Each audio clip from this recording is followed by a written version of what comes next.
Ганагийн сүгт давтай морил. Сонсогчдоос ирсэн хууч яриануудыг эмэгтгэн нариулж танд хүргэж байна. Танд яриулж контент болгох болсон явдал байгаа бол Instagram-ын Гана TV хаяг руу бичээрэй.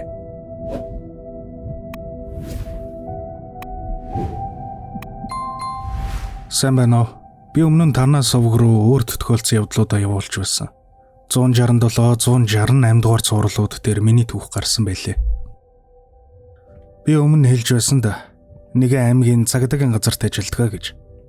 Бид хууль зохиолох ажил хийдэг болохоор ажил мэргэжлийн онцлог ихтэй. 2-3 жилийн өмнө юмдаг. Хавар эргүүлд гарах гээд байж байтал ирээдүйн ултай залуухан эмэгтэй хилтэстэр гүгэд ороод ирлээ. Бид юу болов танд ямар асуудал гарав гэтэл манай төрсөн ах гэрт ирчихэд намайг алах гээд байна гэдг юм байна. Би хамт үр гүйцэтгэж байсан цагдаатайгаа нөгөө эмэгтэйг дагуулад гэрт нь яваад очлоо. Хаалх нь онгорхой, угаасаа түгжээгүй юм гин. Ах чи аав байна гэд гэрлүүн ортол ямар ч хүн алга. Гэр нь бол үнэхээр аймар. Амьд хүн амьдэрдэг юм уу гэмээр байр байсан. Уг нь 3 өрөө байр хэрнээ ямар ч тавилга байхгүй. Хүний урманд уранхай удасч байхгүй, шалаар нэг бөөн хог, зарим хэсгэрээ шал нь ялзарчихсан. Би хамт яваа цагдаатайгаа өрөө болгоны шалгасан. Жижиг өрөө рүү нь ойрттол урт модон сандлын нэг үзүүр харагдаж байна. Нөгөө ална гэдэг ах нь энэ сандал дээр хутах шивгөөрөө цуужж магадгүй гэж бодоод ортол бас л хүн байсангүй. Танад хүн алгадаа гэсэн чинь нөгөө эмэгтэй өнөө модон сандал дээр очиж суугаад өрөөний баруун талын болон руу учиргүй муухай хараад эхэллээ. Би гайхаад өрөөний болон руу харсан чинь яг тэр хэсгийн шалан дээр нилээдгүй цагаан будаа асгасан байна. Би энд юун цагаан будаа асгачихсан бэ гэж асуудал. Наадах руугаа бити ойрт хөдөлгөж болохгүй. Манайх наан чин суугаад намайг хараад байна. Наад будаага хөдөлгүүл ах босч ирээд намайг алчихна гэдэг байгаа. Надад жаах эвгүй санагдаад л ирсэн. Нөгөө эмэгтэй тэр болон руу маш ширүүн харсан хэвээр яг л нэг хүн өөрийг харцаараа айлгаад байгаа юм шиг хамаг биеэ бариад суугаад байсан. Хамт явсан цагдаа маань за бүгдээрээ гарыг гээд нөгөө эмэгтэйг дагуулад би дурав тэндээс гарсан. Машинд суугаад шууд сэтгцэн эмнэлэг рүү явлаа. Эмнэлгийн гадаа яртал нөгөө эмэгтэй шууд өмдөндөө шээчихсэн. Би айгаад байна гэхээр нь битээ эн чинь эмнэлэг шүү дээ гэсэн. Тэгсэн чи эмнэлгээс биш ахаасаа гадаа ах намайг алан заавал авч явна гэдвэн миний нүдэнд харагдаад байна гэж л өрлөөд хэлсэн. Эмнэлгийн ажилтнаас танад ийм хүн бүртгэлтэй байдгүй гэсэн чинь байхгүй анх удаа л харж байна гэсэн. Сэтгцэн эмнэлгийнхэн мэдээллийн шүүгээд юу ч олоогүй. Тэгээд эмч нар үзлэг хийчгээд манайх аваад үлдээ гэсэн. Тэр эмэгтэй их сонин эвгүй нэртэй. Одоо яг нэрийн сандгүй ямар ч л байсан ил үсгэр хэлсэн хачин нэр байсан да. Амьдардаг байранд нь түүнийг мэддэг хүн гарын 5 уранд багт гарцсан өхөн. Тэр хүмүүсээс асуухад 10 жилдээ тэр хүн зүв зүгээр өхөн байсан гин. Эцэг эхээс хоёулаа дээрээ нэг ахтай байж. Ах нь ч гэсэн төлөв даруй хүн байсан ч хэдэн жилийн өмнө хүнээс мал худалдаж авахаар хөдөө яваад сураг тасарсан гэсэн. Аав ээж нь аргаа бараад мэрэг төлөгчөөс асуухад уг нь арилжаа хийхээр явсан үе юм байна. Гэвч их догшин цээрэгтэй газарт очиод далдын муу юм торлогдоод өөд болчихж. Сүнсийн явуулахгүй барай төрчихсөн байна. Танаа гэрт элдэв юм болж магадгүй. Тэр нь танаа хүүгийн сүнс биш. Нөгөө далдын муу юм гэрээрч эргэлдэж байж магадгүй гэж хэлсэн сурагтай гэсэн. Түүнээс хойш тэдний элдэв сонин зүйлс зөндөө тохиолдоод удалгүй аав ээж хоёр нь нас барж тэр эмэгтэй ганцаараа үлдсэн юм байлээ. Эмнэлэг түргэж өгсөн тэр өдрөөс хойш тэр эмэгтэй дахиж үзэгдээгүй. Уг нь энд тэнд ийм хүн байна гэсэн дуудлага ирдэгч тэр бүр сургаггүй болсон. Магадгүй шар хат руу шилжүүлсэн үү эсвэл өөр яасан юм мэдэхгүй. Би хаяа тэр байрны ойр хавар явахдаа цонх руу хардаг. Буудаг нь халзарсан хуучин модон рамтай цонх, тагт нь харин ямар ч шилгүй. Тэр айлд нэг л учир битүүлэг далд инзүүл болоод тэр эмэгтэй ийм болсон байх таа гэж боддөг юм. Одоо тэр байранд хүн байдгүй юм шиг байлээ. Ямар ч үед гэрэлгүй харанху. Анх тэр эмэгтэйтэй тэнд ороход цаанаасаа л нэг эвгүй жирийн хүн бол шууд зүгтмар санагдсан.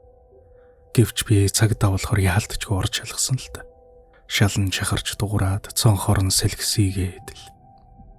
Ер нь цагдаа хүн юм үзэндээ галзуураад өөрийгөө шатаасан хүний дуудлага дээр ч очиж л явлаа. Саяхан бас нэг эмэгтэй Өгөхийнхөө өмнө хүүдээ сахиусаа шилжүүлнэ гэд хүүгийнхээ нүдийг зүүгээр хадах гэд сургууль дээр нь очиж бөө юм болсон. Хүүн 10 дугаар ангийн сурагч.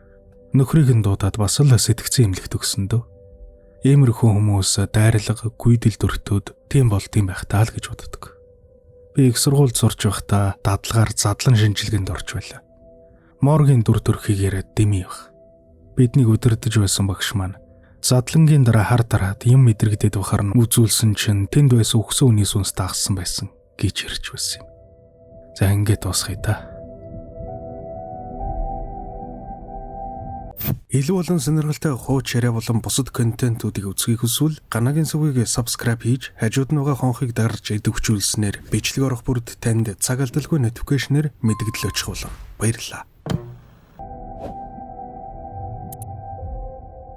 Би багасаа л сайн муу гэлтгүй илдэв янзын юм хардаг хүүхэд байлаа.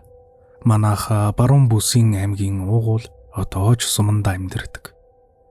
Тэгэхэд би их жаахан байсан юм. Нэг өдөр гэртээ ганцаараа тоглоод сууж байтал төв хэрийн биетэй, ногоон дээлтэй, цагаан морьтой хүн ханын завсраас гараад ирлээ. Тэгснээ надаас арх асуухаар нь би балчир байсан болохоор арх гаргаж өгсөн. Тэр хүн арх уучхаад аав ээжтэй битий хэлээрэй гэж захиад алга болсон. Оройн гэрт аав ээж хоёр найзуудтайгаа юм яриад сууж байтал нөгөө өдөр үзэгдсэн юм чинь дахиад л ирж гисэн сууж байгааг би харсан. Хэлсэн чинь аав ээж хоёр намайг ийм зүйл хардгийг мэддэг тул санаа зовоод намайг чимээгүй болохыг хичээж байж лээ.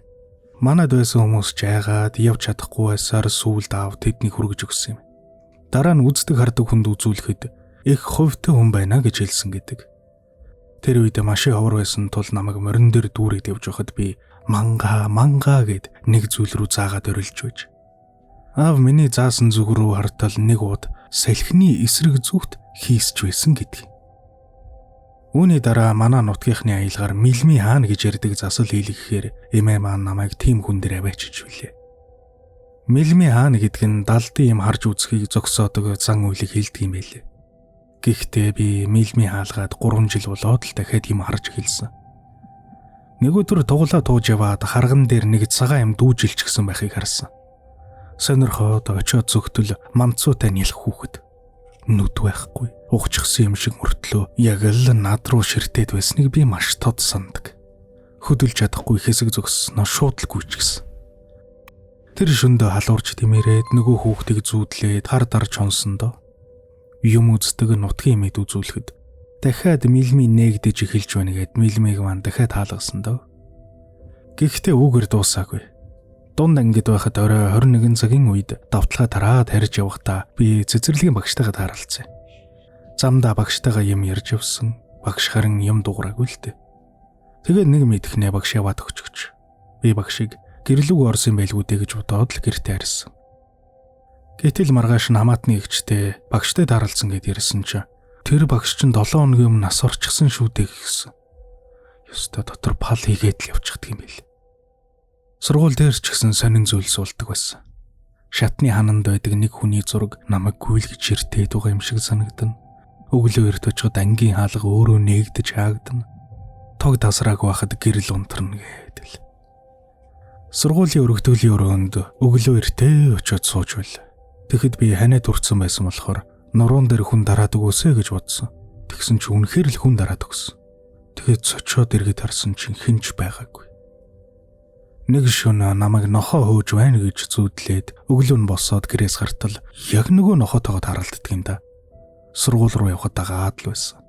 Ангид ороод цонхоор харсан чинь яг цонхны дор намайг ширтээд л суугаад байла. Одоо бодох нэ надад хор хүргэх гэж л дагаж байж дээ гэж санагддаг. Манай Зослонгийн замд улаан хөрөм гэж юмтай газар байдаг. 90-ад оны үед ачаатай машин осолдож олон хүн нас барсны дотор анх удаага хөдөө явж үзэж байсан 18 та хүн бас нялх хүүхэд ч байсан гэдэг юм. Одоо ч гэсэн тэр газараар шөнө өрөө явхад машин унтрах, эвдрэх, хойноос нь юм түлхээд унахчихсан юм шиг осолдсон машин цөөнгүй. Нэг удаа би тэр газараар явж байгаад эмэгтэй хүн уйлж, эрэгтэй хүн барихраад уулын уруу чулуу нурж байхыг сонссон. Тэгээд сэрсэн юу ч болоогүй яг л хэвэн байсан. Хэсэгхэн зур ухаан балардчихсан байсан юм байлгүй. Мөн манай суманд байдаг томоо нуурын хөвөнд сууж байтал нуураас нэг хүн туслаарай гэж ташгирахын сонсоод би ус руу нэг мэтгэж цээжээ давтал орчихсон байсан. Азар ээж намайг дуудаж би ухаарсан доо. Хэрвээ ээж дуудаг бол юу болох байсныг бодохоос ч би харцаадаг. Аймгийн төвийн нэгэн байранд хамаатны доо очиж онохдоо бас нэг зүйл мэдэрсэн. Шөнө 2 өнгөрч байхад нэг жаахан охин хам тоглоё нуугдаж тоглоё гэд миний дал мөрнөөс татаад ах юм. Сэрхийг хүссэн ч би нүдээ нээж чадаагүй. Өглөө нь дал мөр хүзүү янгинэж өвдөд 3 хонс. Сүүл сонсохноо тэр байрны дээд давхраас нэг охин унж насварсан бөгөөд байрны айлууд элдэв юм үзэгддэгт бүр дасал болчихсон амьдэрдэг гэсэн. Одоогор нэг иймэрхүү бүх зүйл тайван сайхан л байна. Гэхдээ хизээ хаана юу тохиолдохыг мэдэхгүй л байгаа.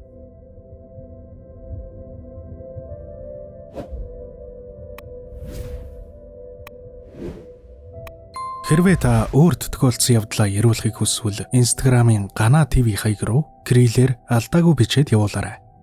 Таны түүхийг уншиж үзээд эмэгтгэж нариулаад газар ус, хүний нэр, цаг хугацааг нь өөрчлөөд оруулах болно. Миний оруулж буй бичлэгүүдийг цаг алдалгүй, алгасалгүй үзхийг хүсвэл subscribe дарж, хажууд нь байгаа хонхыг дарж идэвхжүүлээрэй.